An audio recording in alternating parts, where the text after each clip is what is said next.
Kuwa makini na lifestyle yako ili baadaye usije ukatafuta mchawi ni nani katika situations za kiafya ambazo unazipitia.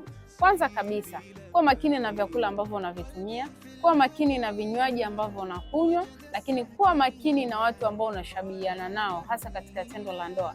Vile vile kuwa makini na afya yako kuliko kitu chochote kile, kwa sababu afya yako ndio itakuja kugundua kwa baadaye ni vitu gani ambavyo ulikuwa unafanya mwanzoni. Kama sasa hivi umekuwa ni mtu wa kukutana na wanawake wengi sana, stop it, kwa sababu inaweza ikakuletea madhara. Kama ni mnywaji wa pombe kali, inaweza ikakuletea madhara. Sigara, bangi na vitu kama hivyo inaweza vikawa ni sosi ya wewe kuharibu mfumo wako wa mwili kiujumla.